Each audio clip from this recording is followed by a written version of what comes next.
Semua bermula pada kisah pria bernama Minki, seorang suami yang sedang menganggur. Sehari-harinya Minki memasak, membersihkan rumah, dan mengurus bayinya. Ia punya istri bernama Bora yang bekerja di suatu lembaga sekaligus menunjang kebutuhan keluarganya. Tapi tanpa sepengetahuan Minki, Bora diam-diam berselingkuh dengan mantan pacarnya bernama Kim. Suatu hari sepulang kerja bukannya pulang ke rumah, Bora malah mampir terlebih dulu ke apartemen selingkuhannya. Mereka bertemu di pintu hingga pada akhirnya melakukan hubungan seksual. Sementara Bora bercinta dengan mantan kekasihnya, Minki terlihat sedang asik membaca buku tentang kisah percintaan. Setelah capek mencari pekerjaan, Minki sering mendatangi toko buku bekas yang ada di dekat apartemennya itu. Setelah selesai membaca, Minki lalu menjemput anaknya yang dititipkan di tempat penitipan anak. Saat berada di lift, ia bertemu dengan teman lamanya yang baru saja pindah ke apartemen tersebut bernama Miyong. Minki membantu Miyong mengangkut barangnya. Sebagai balasan, Miyong memberinya nomor telepon berjaga-jaga jika Minki membutuhkan bantuannya.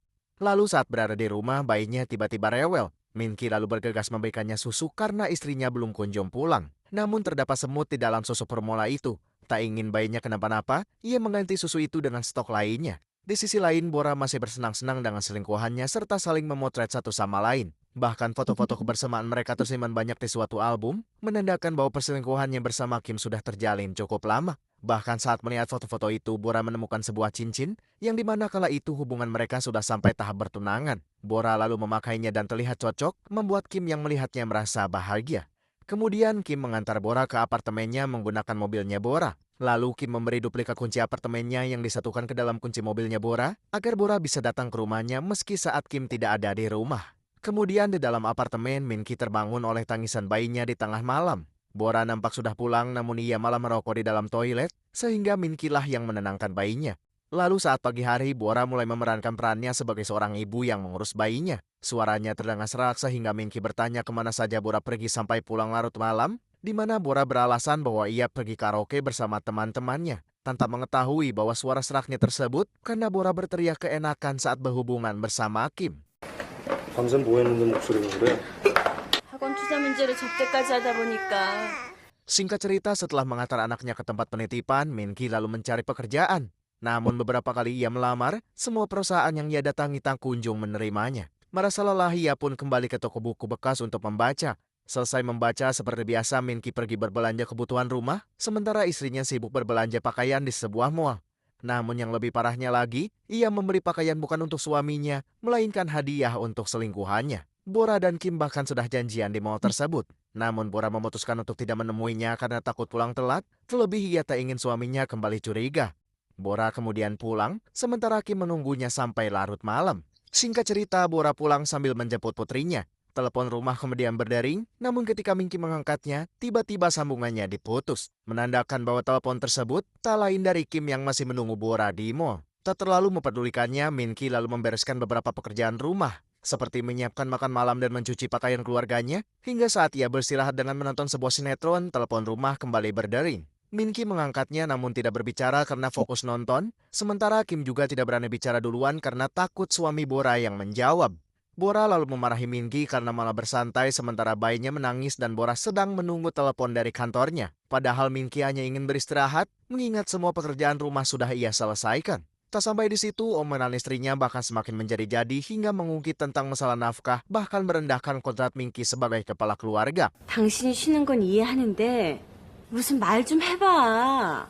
빵은 어느 집이 맛있는지, 새빵은 몇 시에 나오는지, 콘책이나 사 먹고 파고다 공원이 나가고. Minki lalu memilih pergi membersihkan karpet mobil Bora sambil meluapkan sedikit kekesalannya. Lalu ia tak sengaja menemukan sebuah stok gerbang tol dan mulai bingung karena menurut catatan pengeluaran yang mereka kelola, Bora tak pernah pergi melalui gerbang tol. Membuat Minki sedikit curiga, namun ia memilih diam. Lalu pada malam harinya, Minki dan Bora saling mengisi bensin mereka satu sama lain. Dari ekspresi Bora terlihat bahwa ia sama sekali tidak menikmatinya, bahkan teganya lagi Bora malah mengingat masa-masa bersama selingkuhannya saat itu juga. Di keesokan harinya, Kim menemui Bora di kantornya. Ternyata Kim juga bekerja di tempat tersebut sebagai seorang desainer. Lalu saat mereka berdua, Bora sengaja menutup tirai, di mana saat itu juga dengan bejatnya keduanya memulai adegan usluk-usluk. Setelah puas bersetubuh dengan Kim, Bora lalu mendapat telepon dari resepsionis yang memberitahu bahwa suaminya berada di sini. Bora dan Kim kepanikan hingga bergegas merapikan kantornya. Begitu pula dengan Minki yang heran mengapa kantor istrinya ditutup oleh tirai. Ia lalu masuk dan melihat Bora dan Kim seolah-olah sedang bertugas. Kim lalu menyapanya sebelum kemudian pergi meninggalkan mereka. 안녕하세요. 말씀 많이 들었습니다. 일 많이 도와주신다고요. 어떡하지? 전 선약이 있어서요. Setelah itu di dalam mobil Minky merasa bahwa istrinya berbeda.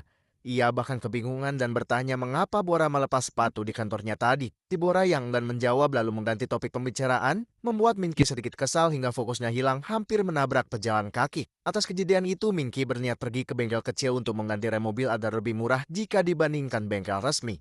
Bora lalu menyindirnya, menyebut bahwa Minky orangnya perhitungan. Di mana setelah mendengar hal tersebut, Minky hanya bisa istighfar.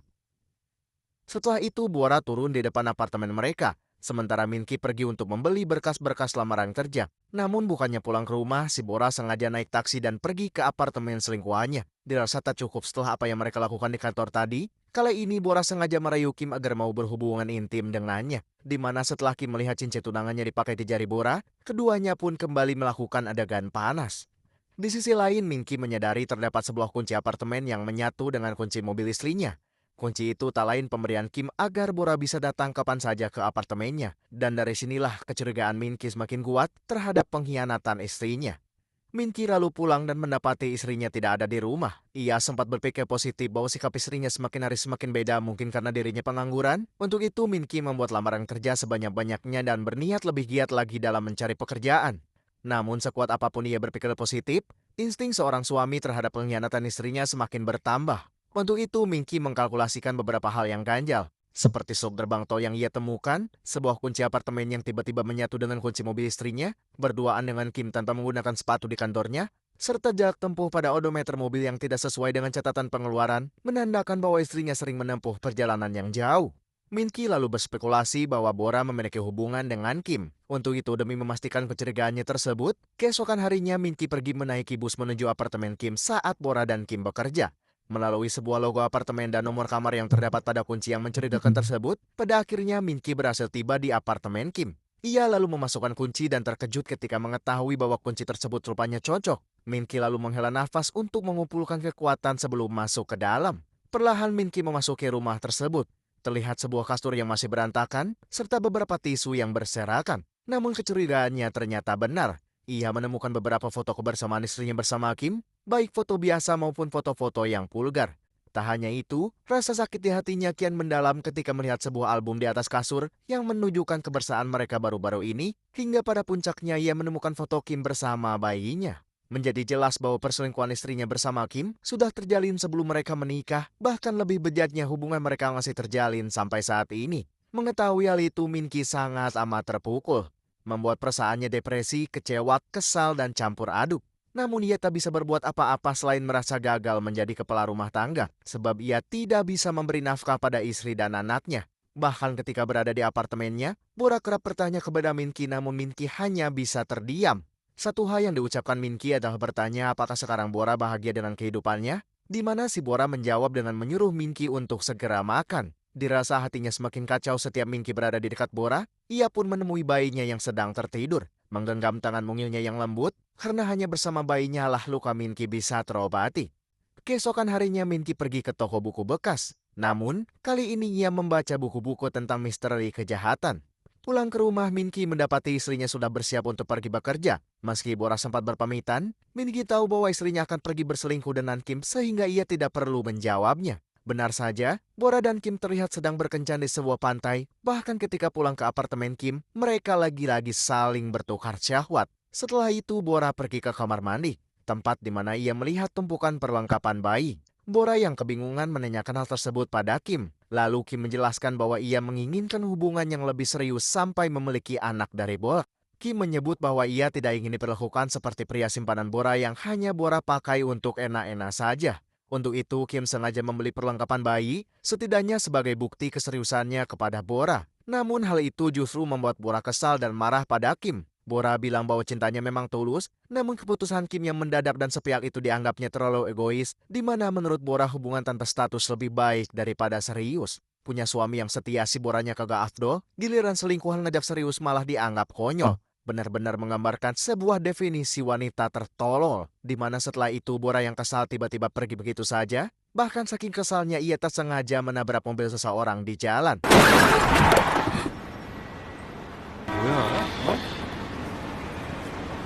Setelah kejadian itu, Bora berniat mengakhiri hubungan terlarangnya bersama Kim. Ia mencoba menjadi istri yang baik dengan mengurus semua pekerjaan ibu rumah tangga, hingga merasakan sendiri bagaimana rasa lelah sang suami setiap harinya yang harus mengurus pekerjaan rumah, terlebih mengurus anak dan mencari pekerjaan sekaligus. Untuk itu, Bora berusaha mengembalikan perhatian Minki yang sifatnya berubah menjadi pendiam atau dingin tetapi tidak kejam. Namun ketika Bora terlihat kesulitan saat memasak, Minki menawarkan bantuan. Bora sedikit senang mendengar suaminya bicara dan ia pun menjawab dengan mengatakan bahwa Kakanda tidak perlu membantu, silahkan tonton saja TV-nya. Mereka kemudian makan malam bersama dan terlihat bahagia, di mana akhirnya Bora meminta maaf selalu memarahi Minki sampai merendahkan harga dirinya sebagai kepala keluarga. Namun belum sehari kebahagiaan itu tiba, puncak dari semua permasalahan pun dimulai. Minki menerima pesan bahwa kerabatnya di kampung meninggal dunia, sementara ia harus datang menghadiri pemakamannya. Suara telepon rumah kemudian berdering. Minki mengangkatnya namun tak ada jawaban, membuat Bora panik karena ia tahu bahwa telepon itu berasal dari selingkuhannya.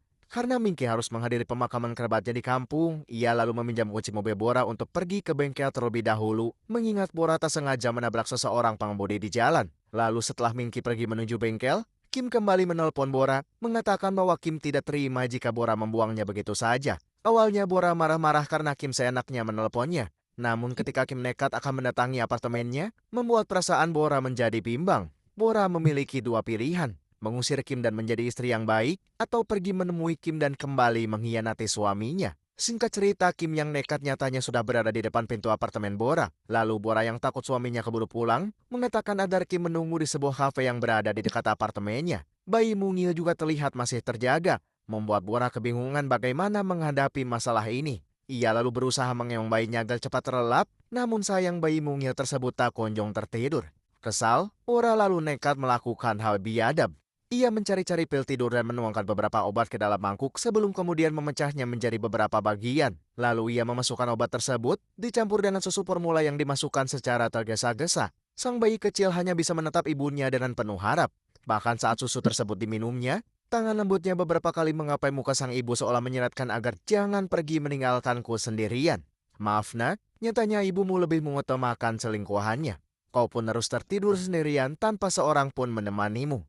Bora kemudian menempati janjinya menemui Kim, lalu Kim bertanya mengapa Bora mencapakannya. Jika memang itu adalah pilihan Bora, Kim berpura-pura akan pergi dan tidak akan pernah menemui Bora lagi. Bora lalu menjelaskan bahwa ia tidak bermaksud meninggalkan Kim, hanya saja saat ini ia merupakan istri dan seorang ibu. Lalu sebuah pernyataan yang di luar nalar pun muncul. Kim mengungkit perkataan Bora saat Bora melahirkan bayinya di rumah sakit, menyebut bahwa bayi tersebut adalah anak dari hasil hubungan gelap mereka. Di mana setelah mendengar hal itu, Bora kemudian meminta maaf. Menyerat sebuah pertanyaan jika memang bayi tersebut adalah anak Kim, maka selama ini Minki terpaksa hidup dalam kebohongan sebagai pengasuh bagi anak hasil hubungan terlarang istrinya. Kebejatan mereka bahkan berlanjut.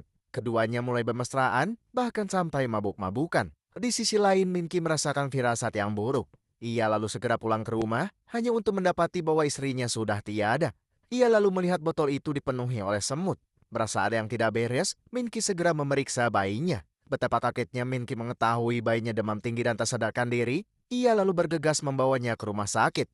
Tahap pemeriksaan pun dilakukan. Dokter mengidentifikasi zat penenang dewasa dalam sistem tubuh bayi, menandakan bahwa hal tersebut sama saja dengan memberinya racun. Dokter mendiagnosis jika Minki datang sedikit lebih lama, besar kemungkinan putrinya mengalami kerusakan otak, gangguan pernapasan, bahkan kematian yang disebabkan oleh dosis yang tidak sesuai dengan kebutuhan tubuh bayi. Di mana setelah mendengar hal tersebut, Minki sangat amat terpukul. Beruntungnya atas usaha keras dokter, nyawa bayi tersebut berhasil diselamatkan dan Minki sudah diperbolehkan untuk membawanya pulang. Ia pun lalu membawa pulang bayinya. Namun saat hendak tiba, ia melihat istrinya sedang bercumbu dengan selingkuhannya di ujung lorong. Tak lama setelah itu, Kim lalu berpamitan pada Bora. Minki yang saat ini hatinya hancur mencoba untuk bersabar dan menyempatkan untuk bersembunyi menunggu Kim pulang, karena bagaimanapun putrinya masih membutuhkan sesosok ibu. Namun saat Kim hendak pulang, ia memilih untuk kembali ke apartemen Bora. Dirasa selingkuhan istrinya sudah pulang, Minki kemudian bergegas masuk. Namun saat ia membuka pintu, ia mendapati bahwa Kim sedang berhubungan intim dengan istrinya. Momen bejat itulah yang membuat kesabarannya habis, di mana Minki mulai membuat suatu rencana untuk balas dendam, menganggap bahwa putrinya tidak membutuhkan seorang ibu yang biadab. Keesokan harinya, Minki menitipkan putrinya di tempat penitipan anak. Lalu ia meminta Myung mengantarnya ke stasiun kereta api, beralasan akan menghadiri pemakaman kerabatnya di kampung. Jika kalian lupa siapa itu Myong, ia adalah teman lama Minki yang baru saja pindah ke apartemennya sekaligus menjadi tetangganya. Singkat cerita, Minki lalu memasuki kereta dan Myong memastikan keberangkatannya. Di mana saat Myong pergi dan kereta mulai bergerak, rupanya Minki malah turun dan beraninya menaiki kereta hanya untuk mengelabui Myong. Minki lalu pergi ke apartemen selingkuhan istrinya, di mana setelah masuk, ia segera menggunakan sarung tangan. Ia lalu menemukan rambut Kim dan menambilnya untuk sampel DNA, mencari barang-barang lain yang sekiranya berguna bagi rencananya, hingga mengambil pisau milik Kim.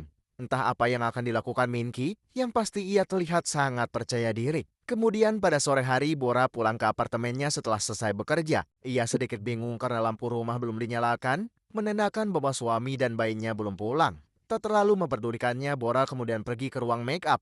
Namun setelah melihat fotonya saat selingkuh berada di balik cermin, Bora kemudian terkejut. Ia tak pernah membawa foto tersebut ke rumah, terlebih foto itu hanya ada di apartemen Kim. Berpikir bahwa itu perbuatan Kim untuk menakut-nakutinya, Bora kemudian menelpon Kim dan menanyakan maksudnya. Karena jika foto tersebut dilihat oleh suaminya, maka tamatlah sudah hubungan mereka. Namun Kim tidak mengerti perkataan Bora sedikit pun. Lampu rumah dan sambungan telepon tiba-tiba mati, di mana tangan seseorang terlihat sengaja mematikannya. Lalu saat Bora diliputi kepanikan dan ketakutan yang luar biasa, Minki kemudian muncul menyerangnya, mencekik lehernya dengan sangat keras, serta tak lupa menghubungi Kim agar Kim mendengar suara Bora yang kesakitan. Tak sampai di situ, Minki juga mengakhiri istrinya dengan cara yang sangat brutal.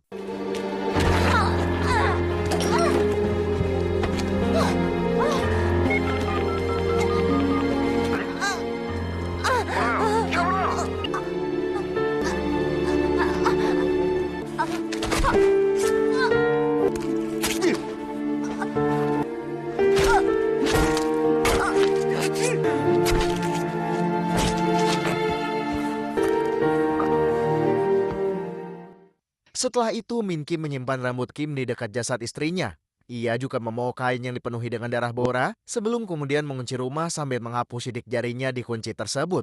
Tak lupa, Minki juga membiarkan kunci itu tetap menggantung. Lalu saat ia berada dan mengamati di bawah apartemen, perkiraannya mengenai Kim yang akan mendatangi Bora karena kekhawatirannya ternyata benar. Sementara Kim masuk dalam perangkapnya, Minki dengan santai pergi menuju apartemen Kim. Ia lalu menempelkan bekas darah Bora dari kain yang dibawanya ke sebuah cermin, sebelum kemudian pergi dengan bersantai di sebuah kereta. Di keesokan harinya, Myong terlihat memasuki rumah Minki yang tampak tidak dikunci.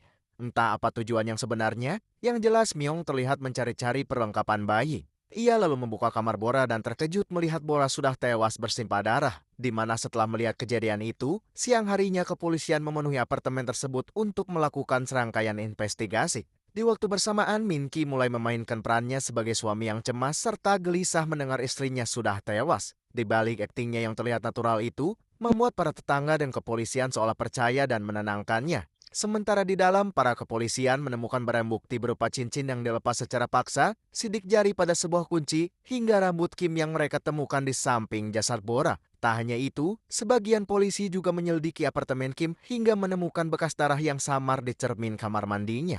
Dari bukti-bukti tersebut, kepolisian sudah cukup kuat untuk menetapkan bahwa tersangka di balik kematian Bora tak lain adalah Kim selaku selingkuhannya. Tapi untuk menggali penyelidikan lebih lanjut, sialnya kepolisian harus melakukan interogasi pada Minki dan Myong selaku orang yang dekat dengan korban. Namun beruntungnya Minki sudah menyiapkan beberapa alasan serta menceritakan tanpa sedikit pun memiliki keraguan.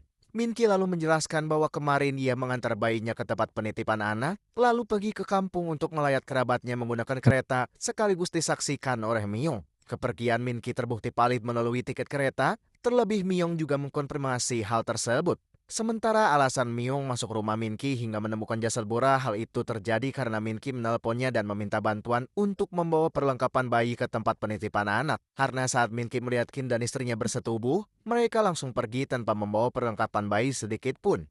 Bahkan rekaman telepon Minki dan Myong juga diputar, memastikan bahwa keduanya tidak terlibat dalam kasus tersebut. Kim terlihat duduk tak berdaya di depan polisi yang memakai singlet, tak menyangka bahwa ia dijadikan sebagai tersangka.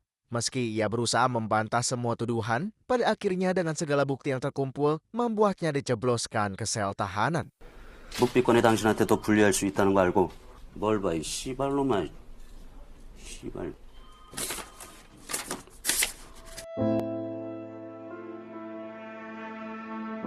Polisi kemudian mengantar Minki dan bayinya pulang. Suasana rumah juga tampak tenang, menandakan bahwa sumber masalah telah menghilang. Kehidupan baru telah dimulai, dan tujuan Minky saat ini hanya merawat bayinya sebaik mungkin. Namun terkadang Minky juga merindukan Bora. Ia melihat foto-foto Bora saat masih bersamanya, membuatnya menangis dan meminta maaf karena menjadi suami yang gagal. Minky bertanya-tanya apakah dengan membunuh Bora adalah pilihan terbaik atau malah sebaliknya. Karena Bora hidup pun perilakunya kepada Minky dan anaknya sudah sangat keterlaluan. Ia pun lalu membakar semua foto-foto Bora dan menghapus semua kenangannya, di mana setelah itu untuk pertama kalinya Minky bisa makan dengan lahap dan damai. Minky menganggap bahwa bayinya tidak membutuhkan seorang ibu yang biadab, menyiratkan bahwa pengkhianatan adalah kebiasaan dan bukan sebuah kecelakaan, karena sekali selingkuh hati seseorang terbiasa mendua. Entah Minky tahu bayi tersebut adalah anaknya atau bukan, namun satu hal yang pasti Minky memastikan bahwa putrinya jauh lebih aman jika bersamanya. Karena bagi Minky, bayi tersebut bukan hanya sebuah anugerah, melainkan satu-satunya harta terindah yang ia miliki.